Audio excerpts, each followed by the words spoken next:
Prezados irmãos e irmãs que nos acompanham pela internet, estimados irmãos e irmãs aqui em nossa paróquia São Sebastião de Lidianópolis, hoje nós encontramos na primeira leitura, que é dos Atos dos Apóstolos, o diácono Filipe exorcizando as pessoas, pregando o Evangelho e sendo um instrumento de Deus também para a cura de muitas pessoas doentes.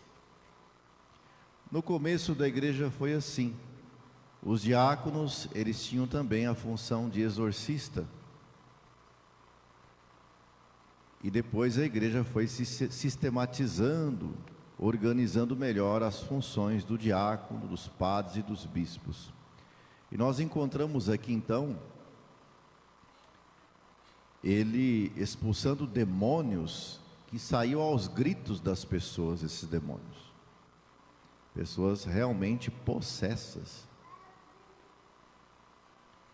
E nós sabemos que o demônio, até hoje, ele também atua na vida de algumas pessoas. Mas casos de possessão, eles são poucos, são raros. Muitas vezes a pessoa precisa de um acompanhamento psiquiátrico e até ou psicológico. E no começo da igreja, como eu disse, era assim. Os padres, os bispos e até diáconos tinham o dever, ou seja, a função de fazer exorcismos. O ministério do exorcizato ficou apenas para os padres uma época da igreja. Os padres seminaristas recém-ordenados, já recebiam a função de exorcistas. Depois, com o tempo, a igreja então se organizou de forma que somente o bispo é o exorcista oficial de uma diocese, e ele pode selecionar um sacerdote para ser exorcista, com alguns critérios exigidos pelo magistério da igreja, sobretudo pelo direito canônico. E por isso, esse padre que o bispo escolhe para ser exorcista, ele tem que estar acompanhado de uma equipe de auxiliares, de pessoas que vão estar em oração durante o ritual do exorcismo, e também alguns profissionais da área clínica médica, como é o caso de psiquiatras e psicólogos. Em algumas dioceses, os bispos exigem que o padre que foi nomeado exorcista, ele tenha junto ao atendimento um psiquiatra ou um psicólogo. E algumas pessoas que tenha aí uma caminhada de igreja, sobretudo da renovação carismática ou um outro movimento da igreja, que tenha discernimento sobre a vida de oração, sobre o que é um exorcismo, tenha formação nesta área. Portanto, não é todas as pessoas que têm algumas manifestações estranhas que estão possuídas pelo demônio. Tem casos que são casos psiquiátricos. Tem que ter um acompanhamento médico. E é claro que aquelas pessoas que têm aí reações estranhas, que estão sob o poder do maligno, a igreja, no seu estudo, no seu análise de muitos anos, define em 4 vertentes. Uma delas é a obsessão, quando a pessoa começa a ser induzida por vozes no seu subconsciente, que fica tendo comando sobre ela, sobre o que ela deve fazer, como deve viver. E essa voz de comando vai adoecendo a pessoa. Ela pode entrar numa depressão, até numa crise profunda de psicose, porque essa voz quer que ela se afaste de tudo que é de Deus, da igreja, da oração, de objetos religiosos, que ela faça o mal para os outros. Então, uma das vertentes da ação extraordinária do maligno é a obsessão. Uma outra vertente da ação extraordinária do maligno na vida de uma pessoa é a infestação. Quando acontece dentro do ambiente que a pessoa mora, ou até trabalha, ou frequenta um outro ambiente que não é trabalho e nem lar, nem moradia, de aparecer coisas estranhas. A pessoa escuta barulhos no forro da casa, como se tivesse alguém jogando pedra, vozes no quintal, vai lá fora e não vê ninguém. Acontece de desaparecer as coisas de casa, acontece de imagens sagradas se quebrarem, imagens de santos, não sabe por que aconteceu aquilo. E acontece também da pessoa se sentir mal dentro do ambiente que ela mora, ou trabalha, ou convive de uma outra forma. Isso é chamado de de infestação. Infestação diabólica naquele lugar. É uma das vertentes da ação extraordinária do maligno. Uma outra vertente da ação extraordinária do maligno é a vexação. Quando a pessoa se sente induzida a destruir objetos religiosos, cometer um vandalismo sobre esculturas ou imagens de santos nas cidades, dentro das igrejas, se sente uma raiva, um ódio por tudo que é sagrado, e começa então a maltratar as pessoas que estão à frente de alguma religião que fala de Deus, de nosso Senhor Jesus Cristo, de Nossa Senhora, dos santos.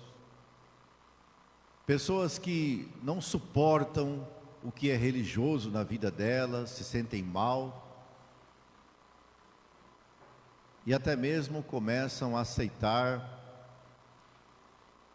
essas coisas que são de terreiro de macumba e outras coisas mais que invocam espíritos, entidades. Essas pessoas estão passando por uma vexação. E a quarta, ou seja, uma das vertentes, outra da ação extraordinária do maligno, é a possessão. Já a possessão é a mais forte de todas.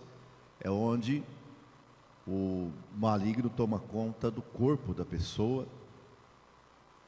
Ele quer para ele aquele corpo, e a pessoa, ela não consegue trabalhar, não consegue praticamente fazer nada, ela fica incapaz, porque tudo que ela vai fazer, ele impede, porque ele quer para ele aquele corpo. A pessoa não consegue principalmente rezar, sente uma agonia, uma aflição quando escuta alguém rezando. Não pode olhar para um crucifixo, uma imagem que sente mal, arrepios. Isso a pessoa já está, é um sintoma de possessão diabólica. Aí se alguém começa a rezar perto, daí a manifestação então, ela entra em transe e começa daí a dizer coisas muito estranhas, que não são desse mundo, e até blasfemar contra Deus ou contra o próximo.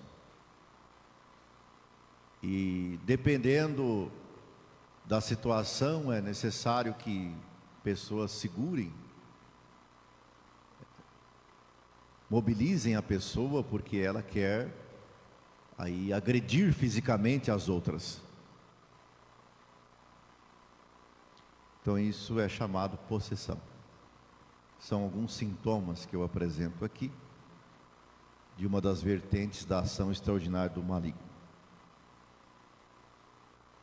Portanto, a igreja é muito criteriosa, ela age com muita prudência, quando tem que atender casos estranhos na vida das pessoas.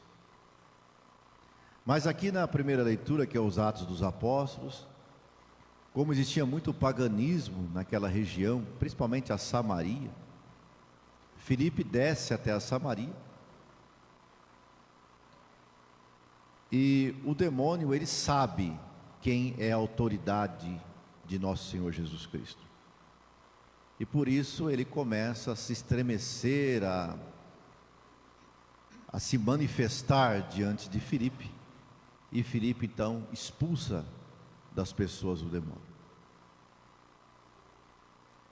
O maligno, ele sabe o que a gente faz, tudo o que a gente faz, ele não sabe o que a gente pensa. Por isso ele tem duas ações, ordinária e extraordinária. Ordinária, todo o tempo ele está tentando a gente a fazer alguma coisa errada, ou mal. Extraordinária, ele só faz se alguém chama ele. Então ele só faz hora extra se alguém chamar. Ele não dorme, ele não descansa, ele não tira férias, está 24 horas tentando nesse mundo as pessoas. Ele é o chefe desse mundo. Por isso, meus irmãos, temos que tomar cuidado. Quando percebemos alguma coisa estranha, precisa rezar. E se aquilo for algo muito estranho, chamar a igreja para acompanhar, para verificar o que está acontecendo. Nenhuma pessoa tem autoridade para fazer exorcismo sem ser nomeado pelo sucessor legítimo dos apóstolos na diocese, que é o bispo. Aliás, é muito perigoso quando uma pessoa quer usar voz de comando sobre alguém que está com manifestações estranhas. Porque, como eu disse, o demônio sabe tudo, só não sabe o que a gente pensa. Então ele sabe que a pessoa não tem autoridade vinda do bispo, e ele vai rir, vai debochar da pessoa, porque ela não tem autoridade, não recebeu isso, não foi nomeada para isso. Então ela não deve ter voz de comando sobre uma pessoa que está com manifestações estranhas. É perigoso, pode sobrar para ela. Ele não vai obedecer. Quando a pessoa é nomeada pelo bispo, é exorcista, aí sim, vai tendo voz de comando sobre o maligno, e ele vai se familiarizando e obedecendo, porque ele não pode desobedecer Jesus, que é o Rei dos Reis, o Senhor dos Senhores.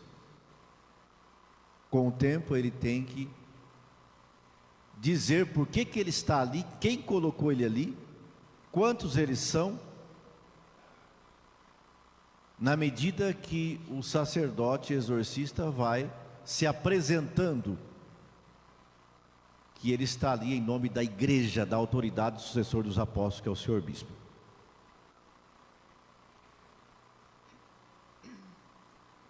Eu abro esse parênteses um pouco grande, um tanto grande, porque muitas coisas, muitas situações da doutrina da igreja não são de conhecimento público, mas privado. E quando a gente adquire um certo conhecimento, temos que repassar, principalmente porque nós estamos hoje vivendo uma guerra espiritual. É um combate do poder das trevas contra o bem. No mundo todo, a igreja está sendo perseguida. Não é uma perseguição sangrenta como era na época dos primeiros mártires, mas é uma perseguição ideológica, por ideologias, por maneiras de viver que são contra os mandamentos da lei de Deus, que estão entrando dentro da igreja e querendo se apossar da doutrina da igreja e eliminar tudo aquilo que nosso Senhor Jesus Cristo determinou.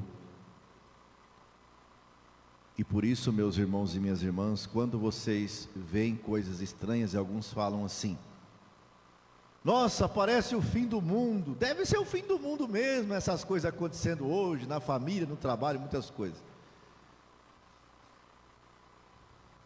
Não é o fim do mundo, meu filho, minha filha, meu irmão e minha irmã.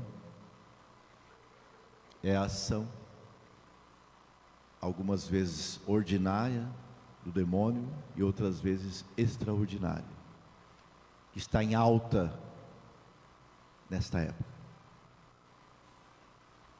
E o que Nossa Senhora pede de nós então é a oração, a penitência, em suas aparições, sobretudo em Fátima, que ontem comemorávamos o dia dela. O próprio Cristo, quando ele foi tentado pelo demônio, ele estava jejuando e rezando no deserto.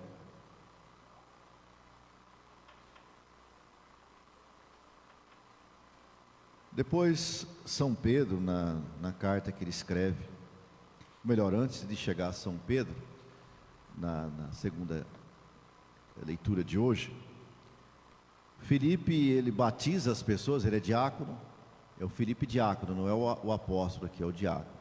Ele batiza as pessoas lá na Samaria, muitas pessoas são batizadas, e a notícia vai até Pedro e João, São Pedro e São João, que estão em Jerusalém, e eles descem para Samaria, e confirmam os batizados que o diácono Filipe ministrou a uma multidão de pessoas samaritanas.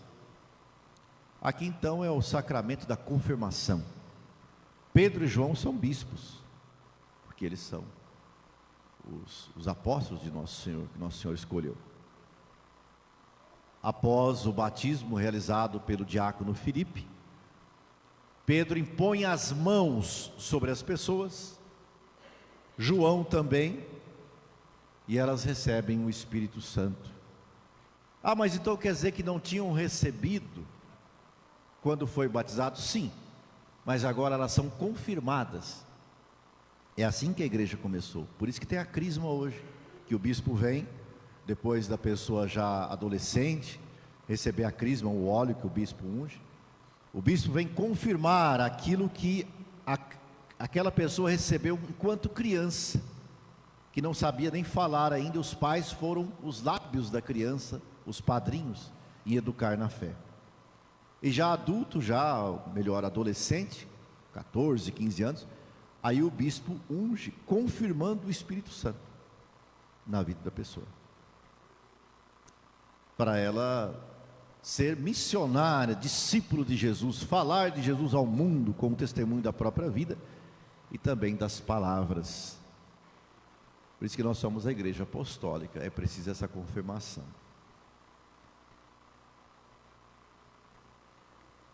E a segunda leitura, que é a carta de São Pedro, Pedro fala que é melhor que nós soframos por fazer o bem do que ele estar praticando o mal. Então nós devemos ter isso em nosso coração, de que se nós estamos sofrendo porque estamos praticando o bem, graças a Deus, louvado seja Deus. Temos que ficar felizes por sofrer porque estamos praticando o bem, e o bem que é Jesus. Toda vez que nós temos aí Cristo como centro da nossa vida, e nós queremos testemunhar a sua presença, nós vamos passar pelo sofrimento, mas não por causa de nós mesmos, é por causa dele.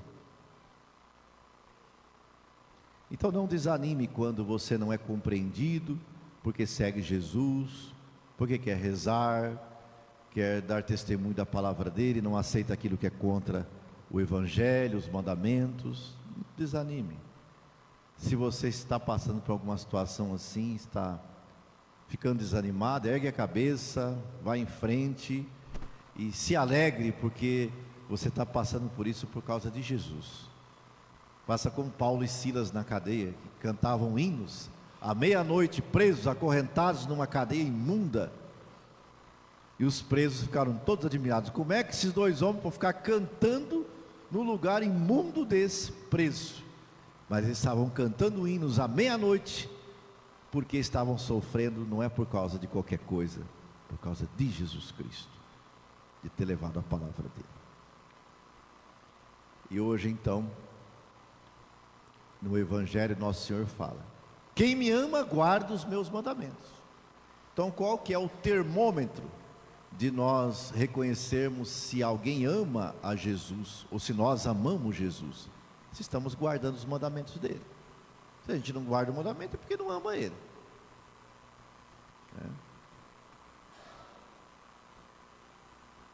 Dizia um grande, vamos dizer assim, eu digo santo, porque aquele padre ali, até hoje para mim, ele é santo no sentido que o testemunho de vida dele, que eu admiro muito, lá do Rio Grande do Sul, tem vários, né? Mas um deles foi formador nosso no seminário, e ele dizia que quando nós chegarmos diante de Deus no dia do nosso julgamento, vai ter um aparelho para medir se nós estamos aptos a receber a vida eterna ou não.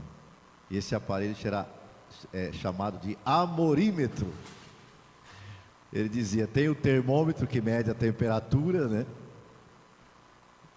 E tem o amorímetro, que é um aparelho para medir o amor da pessoa, se a pessoa amou a Deus sobre todas as coisas e o próximo como a si mesmo aqui na terra. Então ela vai ser julgada por esse aparelho. Ele dizia, fazendo uma interpretação de um dos maiores místicos que a igreja já teve, São João da Cruz, que viveu no século XVI, era da Espanha, em Toledo, na Espanha. E São João da Cruz escreveu um livro chamado A Subida do Monte Carmelo. E nesse livro, então, ele conta o seguinte, que el mirar de Deus es amar. O olhar de Deus é um olhar de amor. E no entardecer da vida seremos julgados pelo amor. Então nós vamos ser julgados o quanto nós amamos a Deus e ao próximo. Que possamos, meus irmãos e minhas irmãs, lutar cada vez mais contra o pecado, para amar a Deus e amando a Ele sobre todas as coisas, lutando para não desrespeitar os mandamentos de Deus. Esse é o sinal que nós amamos nosso Senhor Jesus Cristo, porque guardamos os seus mandamentos.